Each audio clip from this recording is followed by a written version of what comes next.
أعوذ بالله من الشيطان الرجيم.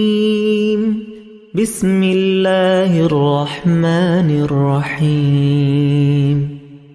يا أيها المزمل قم الليل إلا قليلا نصفه أو انقص منه قليلا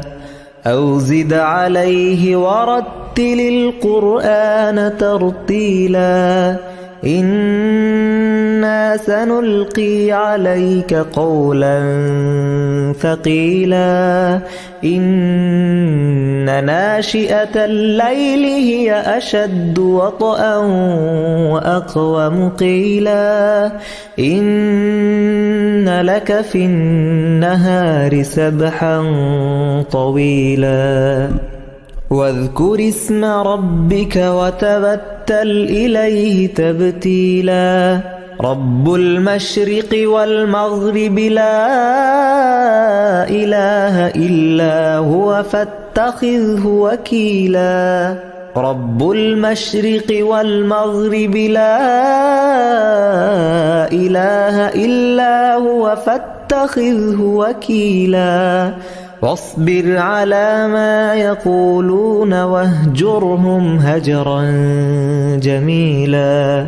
وذرني والمكذبين أولي النعمة ومهلهم قليلا إن لدينا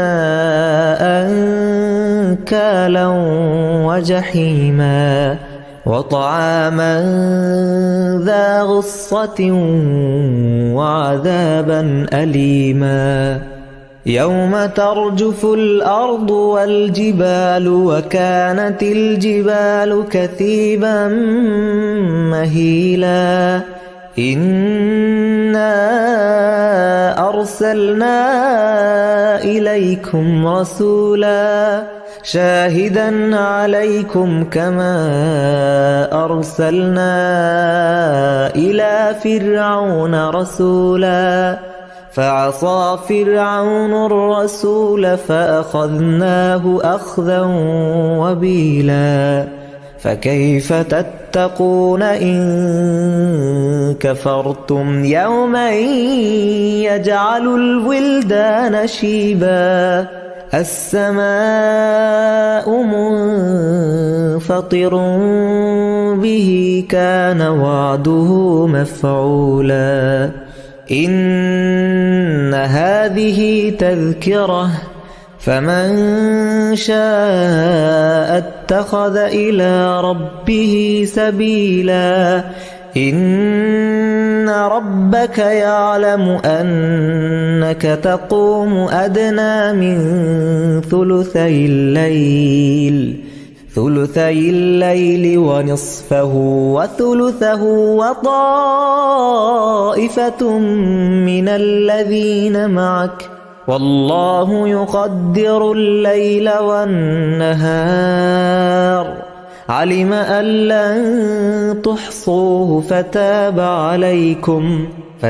عليكم فاقرؤوا ما تيسر من القرآن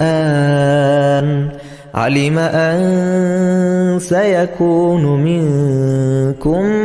مرضى وآخرون يضربون في الأرض يبتغون من فضل الله وآخرون يقاتلون في سبيل الله فاقرؤوا ما تيسر منه وأقيموا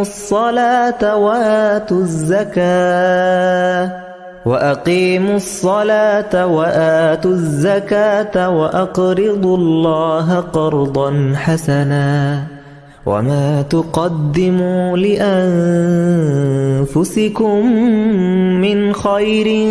تجدوه عند الله هو خيرا وأعظم أجرا واستغفروا الله إن الله غفور رحيم.